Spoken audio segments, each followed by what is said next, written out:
आयत ख़त्म नबूवत हल करते हैं जो मैंने खुतबे में पढ़ी है। ये है सूरत नंबर 33 सूरत अहज़ाब की आयत नंबर 40 22वें पारे के दूसरे सफ़े पे। रब्बे करीम इस आयत में 4 बातें इरशाद फरमाते हैं। आप तवज्जो रखना, मैं चारों बातें आपकी खिदमत में रखता हूँ। मा काना मुहम्मदुन अबा अहदिम मिर रिजालिकुम, नंबर 2 वलाकिर रसूल अल्लाह, नंबर 3 व ख़ातमन नबीयीन, नंबर 4 व कान अल्लाहु बिकुल्लि शैइन अलीमा। तर्जुमा क्या है? मोहम्मद सल्लल्लाहु अलैहि वसल्लम, हुजूर का नाम आए तो क्या कहना चाहिए? सल्लल्लाहु। हुजूर पाक सल्लल्लाहु अलैहि वसल्लम मर्दों में किसी के अब्बा नहीं है। वलाकिर रसूल अल्लाह, लेकिन अल्लाह के क्या है? बोलते जाइए, क्या है? रसूल है। व ख़ातमन नबीयीन, और आखिरी नबी हैं। व कान अल्लाहु बिकुल्लि शैइन अलीमा, अल्लाह हर चीज़ को जानता है। मेरा सवाल है कि आयत का आपस में जोड़ बनते नज़र नहीं आता ज़ाहिरी तौर पर। लफ्ज़ है मर्दों में किसी के अब्बा नहीं है, अगला लफ्ज़ क्या है? मगर अल्लाह के रसूल है। भाई जोड़ तो तब बनता जब होता मर्दों में किसी के अब्बा नहीं है, औरतों में किसी के अब्बा हैं। यूँ लफ्ज़ तो नहीं है। लफ्ज़ है मर्दों में किसी के वालिद नहीं है, लफ्ज़ आगे होता औरतों में वालिद हैं तो बात बन जाती, लेकिन यूँ नहीं है। लफ्ज़ वलाकिर रसूल अल्लाह भी एक तरफ नबुव्वत है, एक तरफ अबुव्वत है, अब्बा होना। ये अबुव्वत का नबुव्वत से क्या जोड़ है? पहले अबुव्वत की नफ़ी है, फिर नबुव्वत का इस्बात है। अब्बा नहीं है, रसूल है, इनका जोड़ क्या है? क्या मतलब?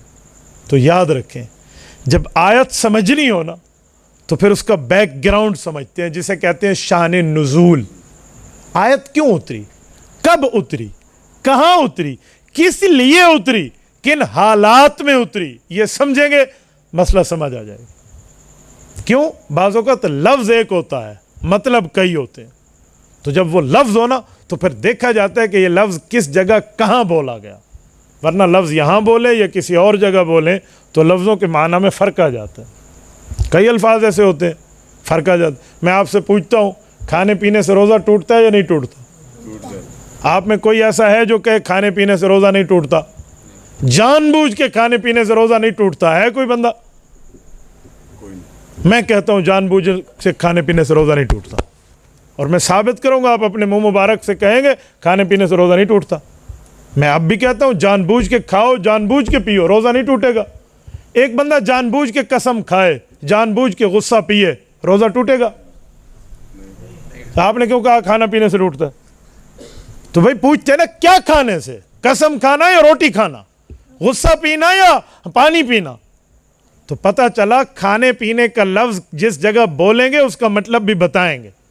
तो जिस मामले पे जो लफ्ज़ बोला जाता है उसका बैकग्राउंड पता ना हो, शान नुज़ूल पता ना हो, उसके हालात मालूम ना हो तो लफ्ज़ नहीं समझ आता। अब लफ्ज़ मा काना मुहम्मदुन अबा अहदिम मिर रिजालिकुम, मर्दों में किसी के अब्बा नहीं है। वलाकिर रसूल अल्लाह, लेकिन अल्लाह के रसूल हैं। अब शान नुज़ूल देखें, बैकग्राउंड देखें, किस पैराए में आयत उतरी, मसला समझ आ जाएगा। जब आयत उतरी थी उसकी एक वजह थी। वजह यह है कि कुफ़ारे मक्का की रसूलुल्लाह से अदावत, दुश्मनी चल रही थी। जो एक दुश्मन होता है ना, वो दूसरे दुश्मन को ज़्यादा से ज़्यादा नुकसान पहुंचाना चाहता है। तो मक्का के काफिर रोने लग गए कि इनका तो बेटा पैदा हो गया, आज हम बाप को नहीं संभाल सकते, कल इसका बेटा बड़ा होकर इसके मिशन को लेकर आगे चलेगा, उसको कैसे संभालेंगे? तो हज़रत कासिम का इंतकाल हो गया। जब रसूलुल्लाह सल्लल्लाहु अलैहि वसल्लम के बेटे दुनिया से रुखसत हुए तो ये दुश्मन खुशी से बगलें बजाने लगा, और इन्हें कहा देखा एक तो हमें फ़ायदा हो गया। अजी क्या हुआ? कहा इसका बेटा फौत हो गया है। बाप है ना, बस जब तक इसकी उम्र रहेगी ये अपने बात हमारे बुतों के खिलाफ सुनाता रहेगा, और जब ये दुनिया से गया नऊज़ु बिल्लाह इसका मिशन भी ख़त्म हो जाएगी। ये कुफ़ार ने आपस में बगले बजाए। तो रब्बे करीम ने इनको जवाब दिया कि तुम्हें इस तरह खुशी से खुश नहीं होना चाहिए। तुम याद रखो इनकी निस्बत क्या है। मा काना मुहम्मदुन अबा अहदिम मिर रिजालिकुम। इतनी बात तो ठीक है कि हमने इनके बच्चों को दुनिया से उठा लिया, वो मर्द की उम्र को नहीं पहुँचे थे, लेकिन वलाकिर रसूल अल्लाह, ये अल्लाह के रसूल हैं। बाप की बात तो बेटे मान के आगे लेकर चलते हैं ना, रसूल की बात पूरी उम्मत लेकर आगे चलेगी। ये जोड़ है। वरना मा काना मुहम्मदुन अबा अहदिम मिन रिजालिकुम, मर्दों में किसी के अब्बा नहीं तो औरतों में किसी के अब्बा हूं। ये जुमला तब कोई बंदा कहेगा जब इसके बैकग्राउंड से वाकिफ ना हो। आगे सुने, वलाकिर रसूल अल्लाह, अल्लाह के रसूल है। अबुव्वत और नबुव्वत का आपस में क्या ताल्लुक है? अबुव्वत कहते हैं बाप होने को, नबुव्वत कहते हैं नबी होने को। तो जो अबुव्वत है, बाप की नस्ल 2, 4, 5, 10 बेटे लेकर चलेंगे ना, इससे ज्यादा आप कहां से लाएंगे। लेकिन जो नबुव्वत है ना, उसके लिए तो नस्ल दर नस्ल उम्मत होती है, और उस उम्मत उसकी बात को लेकर आगे जाएगी। अगला लफ्ज़ व खातमन नबीयीन, और आखिरी नबी हैं। इसका क्या जोड़ है? यह लफ्ज़ क्यों उतरा? इसकी भी एक वजह, शायद किसी मक्का के काफिर के दिल में आता कि अल्लाह के रसूल हैं तो इनकी बात उम्मत लेकर आगे चलेगी। सवाल यह है कि भाई अल्लाह रब्बुल इज़्ज़त की तरतीब तो यह है, एक नबी की ज़िंदगी ख़त्म, दूसरा नबी आ गया, उसकी शरीयत ख़त्म, नई शरीयत आ गई, एक किताब ख़त्म, नई किताब की वही आ गई। तो ये भी ऐसे ही होगा। हज़रत मूसा अलैहिस्सलाम के बाद हज़रत ईसा के बाद हुजूर हैं, तो हुजूर भी दुनिया से जाएंगे, इनकी किताब ख़त्म, शरीयत ख़त्म, दीन ख़त्म, नया नबी, नई शरीयत, नया दीन।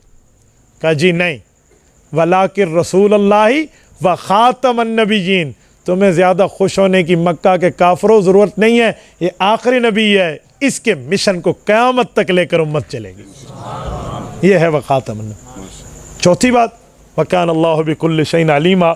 ये अलीमा तामीम में है, जिसे कहते हैं कॉमन नाउन, प्रॉपर नाउन नहीं है, मारिफा नहीं है, नकरा है, तनवीन तनकीर है, कि अल्लाह रब्बुल इज़्ज़त का इल्म अतम है। अल्लाह तुम्हारी उस शरारत को भी जानते हैं जो अभी तक तुम मुंह पे नहीं लाए, दिल में छुपाए हुए। वकान अल्लाहु बिकुल्लि शैइन अलीमा। अल्लाह हर चीज़ जो जानते हैं, तो रब्बे करीम ने इन्हें रिसालत भी दी है, नबुव्वत भी दी है, ख़त्म नबुव्वत भी दी है।